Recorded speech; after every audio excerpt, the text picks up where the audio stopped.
नमस्कार. कृषी दर्शन कार्यक्रमात मी आपलं मनापासून स्वागत करतो. मंडळी, बदलत्या जगासोबतच त्याच्या मागण्याही बदलतात. आता इंग्रजीतच म्हणायचं झालं तर हेल्दी लाईफस्टाईल आणि सगळीकडे ऑर्गॅनिकचा बोलबाला आहे. यासोबतच बोलबाला आहे तो सेंद्रिय शेतीचा. आजचा आपला विषय देखील याच अनुषंगाने आहे. आजचा आपला विषय आहे सेंद्रिय शेतीचे वैचारिक सफलता मूल्य. आणि याबद्दलची माहिती देण्याकरता, मार्गदर्शन देण्याकरता तज्ज्ञ म्हणून आपल्यासोबत आहेत श्री नंदू वानखडे सर, मंडळ कृषी अधिकारी, तालुका सालेकसा, जिल्हा गोंदिया येथून. सर नमस्कार. नमस्कार. कृषी दर्शन कार्यक्रमात आपलं मनापासून स्वागत. धन्यवाद. सर, आजचा जो आपला विषय आहे त्याचं शीर्षक एकदम असं भारदस्त आहे की सेंद्रिय शेतीचे वैचारिक सफलता मूल्य.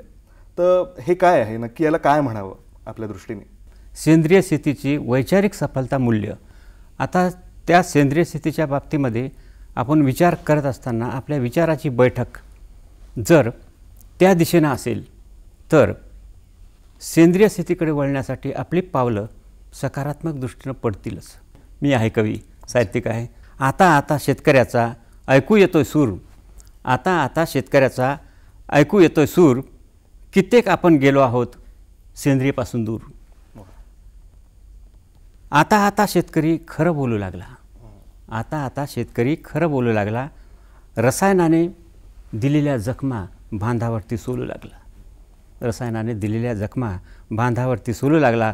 पहिल्यावानी रानात आता रमत नाही मन, आणि खुट्यावरती कुठंच दिसत नाही कुठंच पशुधन. विरान झालं रान सारं, झाडं टाकली तोडून, पर्यावरणाला नासून टाकलं, पर्यावरणाला नासून टाकलं, प्रदूषण घेतलं ओढून. रोजच्या जहरी अन्नामध्ये उरली नाही चव, रोजच्या जहरी अन्नामध्ये उरली नाही चव, सांगत आहे रान सारं कडूच अनुभव. चारा नव्हेच जहर झालं, चारा नव्हेच जहर झालं बांधावरचं गवत, चारा नव्हेच जहर झालं बांधावरचं गवत. आणि सांगण्यासारखं बरंच आहे शब्दात नाही मावत, सांगण्यासारखं बरंच आहे शब्दात नाही मावत. विचार करा किती दिवस रसायनाच्या मागे पळणार, विचार करा किती दिवस रसायनाच्या मागे पळणार, कोणत्या दिवशी आपली पावलं सेंद्रियकडे वळणार. आणि दूषित झालं वारा पाणी, दूषित झालं वारा पाणी, दूषित झालं मन, जसं अन्न तसं मन. दूषित झालं वारा पाणी, दूषित झालं मन, सुचत नाही शोधावे कशात आनंदाचे क्षण. कुठवर सोसता सांगत बसता प्रदूषणाच्या झळा, आता तरी शहाणे होऊन सेंद्रियकडे वळा, आता तरी शहाणे होऊन सेंद्रियकडे वळा, आता तरी शहाणे होऊन सेंद्रियकडे वळा. तर शेतकरी बांधवांसाठी हे आव्हानात्मक, एक इमोशनल, आणि आता ह्या संवेदना आपल्या सर्वांच्याच जागृत व्हायला पाहिजेत. प्रत्येक नागरिकांच्या संवेदना ह्या जागृत व्हायला पाहिजेत की किती दिवस आपण पॅक्ड जंक फूड आणि याच्यामागं किती दिवस लागणार आहोत. वा वा, खूप छान सर. आपल्या कलाकृतीद्वारे आपण एक वैश्विक सत्य लोकांना सांगता आहात. याच्यापेक्षा चांगलं अजून काय असू शकतं. आपल्या कवितेत एक ओळ होती सर की प्रदूषित होत चाललं आहे अन्न पाणी. तर खरंच सर, आज जे आपण खातो पितो आणि पर्यावरणासोबतही आपला जो संवाद होतो ज्याही माध्यमातून, बरोबर, आपल्याला एक गोष्ट लक्षात येते सर की सगळीकडे प्रदूषण खूप वाढलं आहे आणि त्याच्या आवर्तनात कुठे ना कुठे आपणही अडकलो गेलोय. तर सर, याचे जे दुष्परिणाम आहे प्रदूषणाचे, त्याबद्दल आपण काय सांगाल? वातावरणामध्ये कार्बन डायऑक्साईडचं प्रमाण वाढलं, कार्बन मोनॉक्साईडचं प्रमाण वगैरे वाढलं, हे वायू प्रदूषण.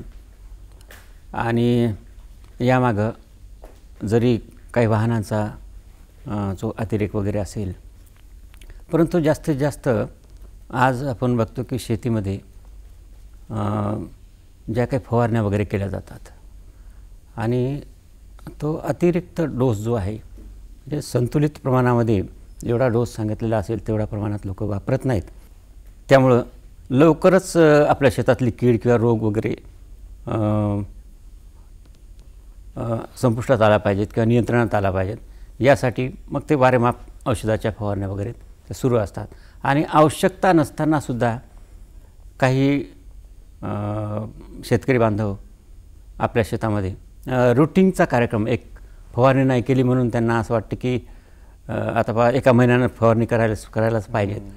परंतु वस्तुस्थिती अशी आहे की शेतामध्ये जर आपल्या कीड वगैरे दिसत नसेल किंवा एखादा रोग दिसत नसेल तर फवारणीची आवश्यकता त्या पिकाला नसते.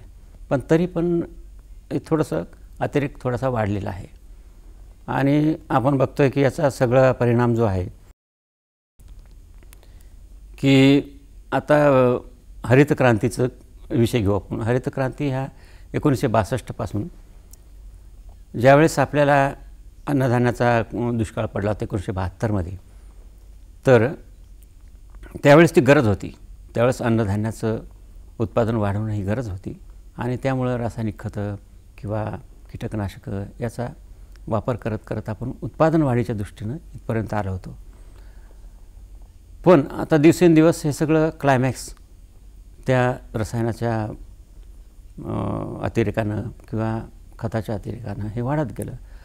आणि याचा परिणाम असा झाला की एकंदरीत पृथ्वीवरचं जे वातावरण आहे ते बिघडत गेलं. आणि आपण बघतोय की आता ओझोनचा जो थर आहे तो ओझोनचा थर कुठंतरी ब्रेक झालेला आहे. आणि वरून येणारे जे किरणं आहेत ती अल्ट्राव्हायोलेट किरणं आहेत, अतिनील किरणं म्हणतो आपण त्याला, ते सरळ आपल्या शरीरावर पडतात आणि त्याच्यामुळं त्वचारोग, कॅन्सर यासारखे अनेक रोग वगैरे होत आहेत. आणि ही जी पार्श्वभूमी त्याच्या मागची आहे, म्हणजे ही जी वैचारिक मशागत आहे की या बाबतीमध्ये आपण विचार करायला पाहिजे, नाही का, आपल्या आरोग्याच्या बाबतीनं आपण विचार करायला पाहिजे आणि हे कुठंतरी थांबलं पाहिजे. ज्या कोणासाठी आपण अन्न तयार करत असू ते आपल्यालाही अन्न खायचं आहे की नाही, आपण त्याचे घटक आहोत आणि ते आरोग्याच्या दृष्टीनं माझ्यासाठी कितपत योग्य आहे आणि इतरांसाठी सुद्धा कितपत योग्य आहे याचा थोडाफार विचार होणं महत्त्वाचं आहे. आणि त्या दिशेनं शेतकऱ्यांची पावलं आता पडलेली आहेत. तर एकंदरीत शेतीच्या बाबतीमध्ये हा जो अतिरेक आहे तर त्या ठिकाणी आपल्याला असं दिसतं की आता हे त्यांच्या लक्षात येत आहे आणि आपल्या सर्वांच्याच लक्षात येत आहे की याच्यातून आपल्याला काहीतरी मागं आलं पाहिजेत. पुढच्या पिढीच्या हाती आपल्याला ही जमीन द्यायची आहे. आता जमिनीमधले जे जीवाणू आहेत हे जीवाणू पूर्णपणे नष्ट झालेले आहेत. सुरुवातीला म्हणजे ज्या काळामध्ये आपण पारंपरिक किंवा शाश्वत शेती वगैरे करत होतो, आमचे आईवडील किंवा आमचे जे पूर्वज वगैरे जे होते ते शेती करायचे, तर त्या शेतीमध्ये गांडूळ, बेडूक ही जी सजीवसृष्टी आहे तर ही असायची, त्याच्यामध्ये जीवाणू असायचे आणि या जीवाणूच्या मुळं पिकांच्या मुळांचं असो किंवा पाना फुलांचं असो जे पडलेले जे मातीमध्ये पडलेले आहेत किंवा मातीमध्ये गेलेले आहेत तर या सगळ्यांचं विघटन केलं जात होतं. आता हे विघटन करणारे जीवाणू जिवंतच नाहीत, त्यामुळं माती मेली, नाही का. हे जीवाणू माती जिवंत कधी म्हणू आपण की जर जमिनीमध्ये जीवाणू जिवंत असतील तर ती माती जिवंत आहे. आणि मग ते जीवाणू काय करतात की हे पडलेले अवशेष आहे, पिकांचे अवशेष, यांचं विघटनाचं काम सुरू होते. आणि विघटनाचं काम झाल्यानंतर त्यामधून जो सेंद्रिय कर्ब तयार होतो तो सेंद्रिय कर्ब मुळांना शोषण्यासाठी, एक अन्नपदार्थ शोषण्यासाठी, नाही का, अन्नपदार्थ म्हणून शोषण्यासाठी ते कामी येते, ज्यावर त्या पिकांना आपली पूर्ण जे लाईफ सायकल आहे त्याची तीच पूर्ण करावी लागते. तर ही लाईफ सायकल, जीवाणूची लाईफ सायकल किंवा जमिनीमधल्या त्या सूक्ष्म जीवाणूची संपूर्ण लाईफ सायकलच डिस्टर्ब झालेली आहे. त्याच्यामुळं आपली लाईफ सायकल डिस्टर्ब झाली. तर असा हा अतिरेक हा थांबला पाहिजेत. म्हणून सेंद्रिय शेतीच्या बाबतीमध्ये हा विचार करणं किंवा सेंद्रियकडे वळण्याचा विचार करणं हे आता काळाची गरज आहे. सर, आपल्या उत्तरात आपण जमिनीचा जो कर्ब आहे याबद्दल बोललात. तर त्याची आता पातळी हळूहळू कमी होत चाललेली आहे या सगळ्या आपल्या प्रदूषणामुळे किंवा बाकी इतर दुष्परिणामांमुळे. तर याची पातळी वाढवायची कशी, कर्ब वाढवायचा कसा, याबद्दल आपण काय सांगा? साधारण जमिनीमध्ये जो कर्ब आहे, सेंद्रिय कर्ब आहे, त्याला ऑर्गॅनिक मॅटर म्हणतो आपण, ऑर्गॅनिक कार्बन म्हणतो आपण. तर हा 1 असेल, 1.00 आहे की नाही, 1 असेल तर ती जमीन चांगली, म्हणजे तिची फर्टिलिटी चांगली आहे, तिची उत्पादन क्षमता, तिची सुपीकता चांगली आहे असं म्हणता येईल आपल्याला. आणि आता आपण बघतोय की 1च्या खाली तो कर्ब आलेला आहे, ठीक आहे. तर 1च्या खाली हा कर्ब आल्यामुळं जमिनीमध्ये जे अन्नपदार्थ पिकायला लागतात त्याचं डिकम्पोजिशन बरोबर झालं नाही आणि ते बरोबरच दिलं गेलं. आणि हे जे रसायनाचे जे रेसिड्यूज आहेत, रासायनिक खताचे रेसिड्यूज जे आहेत, ते रेसिड्यूज जशाच्या तसेच मातीच्या कणांना भेटतात आणि ते तिथून म्हणजे त्याचं विघटन होत नाही, आहे का नाही. त्यामुळं आता मातीचा जर आपण गोळा करून असा जर वर फेकायचा म्हटलं किंवा गोळा करून असा ठेवायचा म्हटलं तर तो गोळा होत नाही, म्हणजे एवढी माती. तर तिचं जे मातीच्या कणामधलं जे अधेशन फोर्स आहे, जो केशाकर्षण जे आहे, म्हणजे मातीचं जे पाणी धरून ठेवण्याची जी क्षमता आहे ती क्षमता दिवसेंदिवस कमी होत आहे. आणि त्यासोबत चर्चा थोडी आपण याला विराम देऊया, कारण आता वेळ झाली एका विश्रांतीची. तर ही चर्चा अशीच आपण पुढे सुरू ठेवूया. मंडळी, कुठेही जाऊ नका, कृषी दर्शन कार्यक्रम बघत राहा. सेंद्रिय शेतीवर आपण चर्चा सुरू ठेवतो आहोत. विश्रांतीनंतर पुन्हा भेटूया.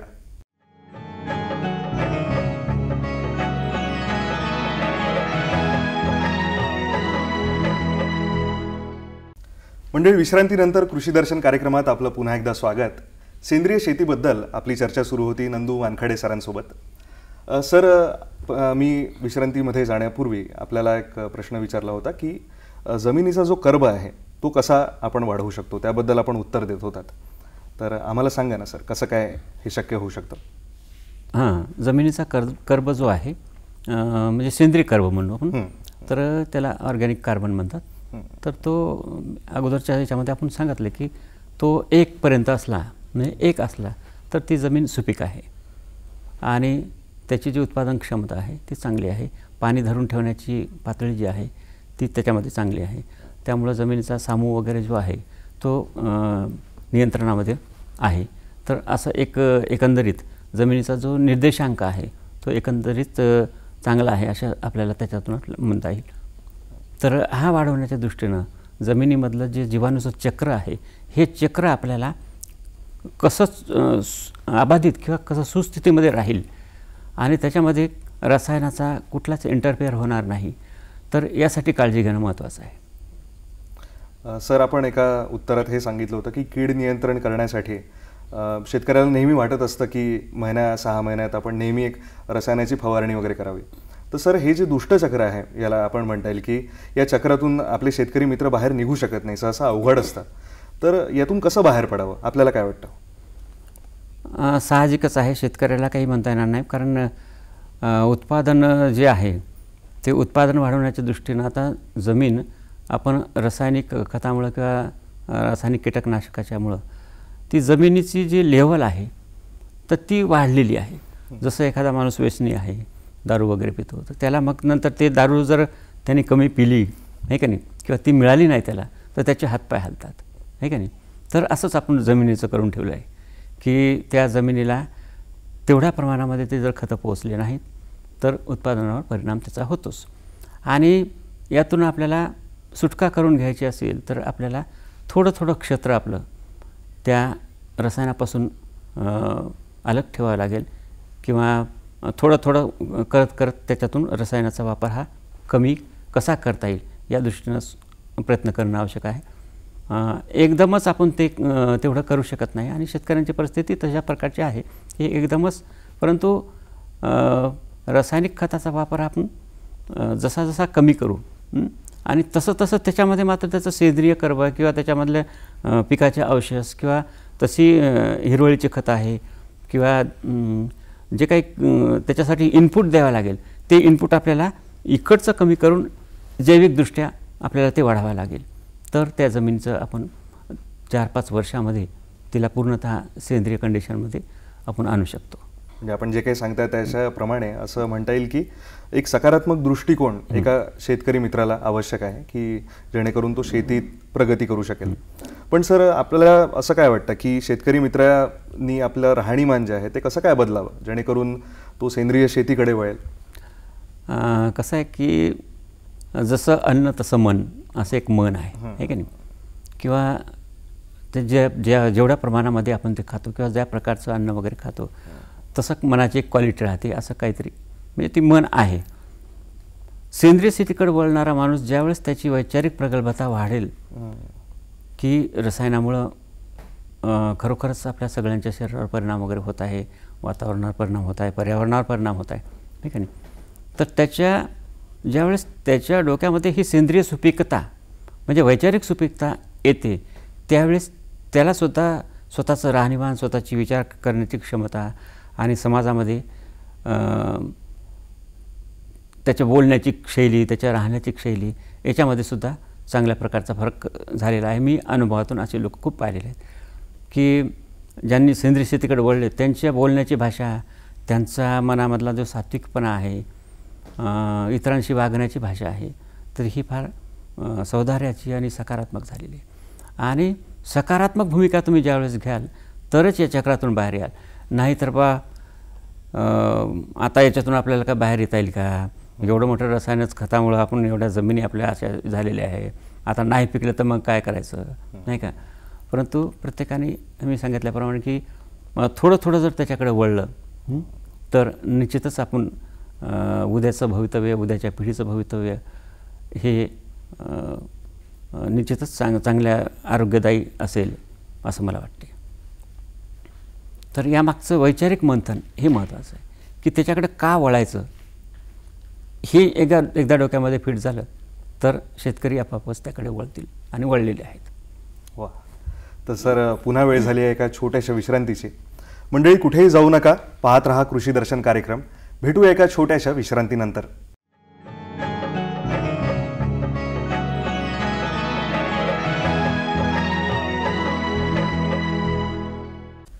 मंडळी, विश्रांतीनंतर कृषी दर्शन कार्यक्रमात पुन्हा एकदा आपल्या सगळ्यांचं स्वागत. सेंद्रिय शेतीचे वैचारिक सफलता मूल्य या विषयीची चर्चा आपण करतो आहोत. सर, एक प्रश्न असा होता की आर्थिकदृष्ट्या कसा काय एक शेतकरी मित्र एका चांगल्या परिस्थितीत असू शकतो सेंद्रिय शेती करून सुद्धा, किंवा ती करण्यासाठी त्याला आर्थिकदृष्ट्या काय मजबूती लागते, याबद्दल आम्हाला सांगा. बरोबर आहे. कारण सेंद्रिय शेतीच्या माध्यमातून शेतकऱ्याला आर्थिकदृष्ट्या परवडत नाही असाही लोकांचा काही सूर आहे. परंतु रासायनिकदृष्ट्या सुद्धा आपण शेती करत असताना त्याचा लागवडीचा खर्च जो आहे तो मग कीटकनाशकासाठी असो, खतासाठी असो किंवा बियाण्यासाठी वगैरे असो, तर हा खर्चसुद्धा आपला खूप झालेला आहे आणि होत असतो.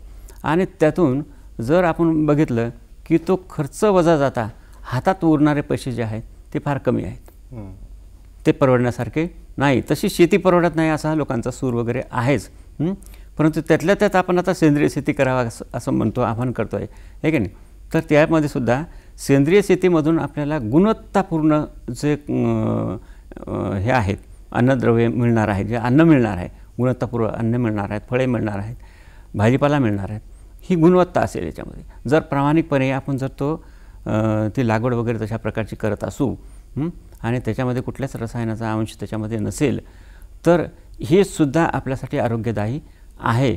आणि हे जे रसायनानं पिकवलेले जे फळं आहेत किंवा रसायनानं पिकवलेले जे अन्नधान्य आहेत हे खात असताना आपण दवाखान्याची भरती जास्तीत जास्त होत आहे ना.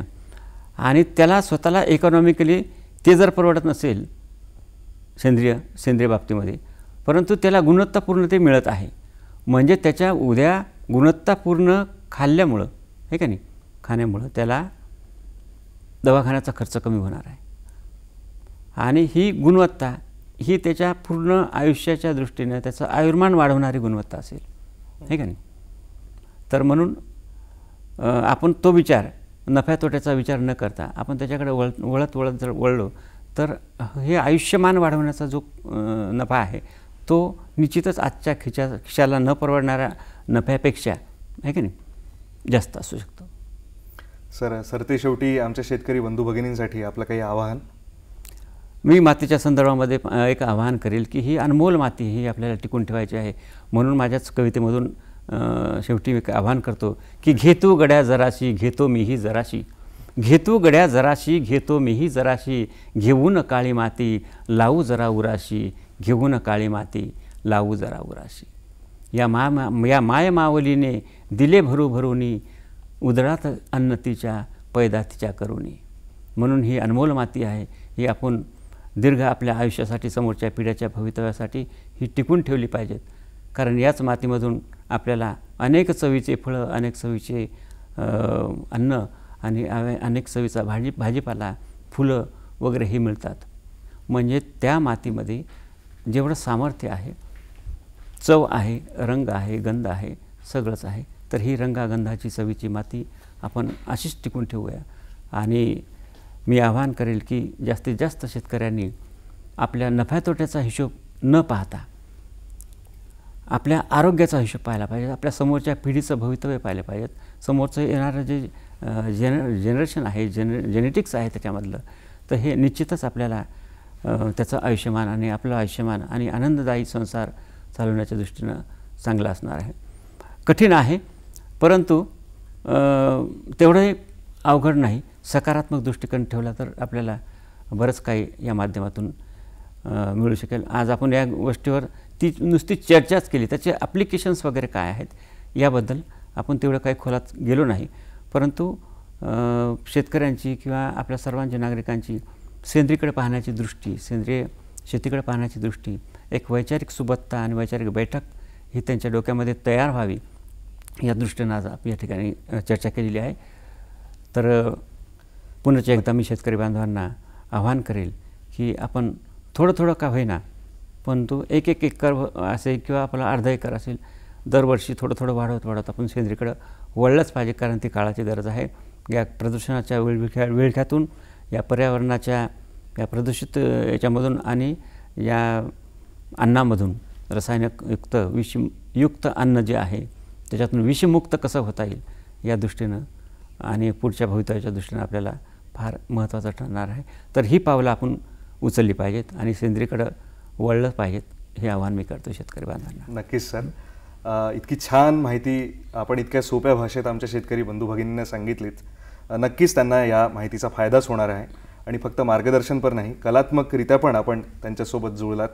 आणि कृषी दर्शन कार्यक्रमाला आपला अमूल्य वेळ दिल्याबद्दल दूरदर्शनच्या नागपूर केंद्राकडून आपले खूप खूप धन्यवाद सर. धन्यवाद.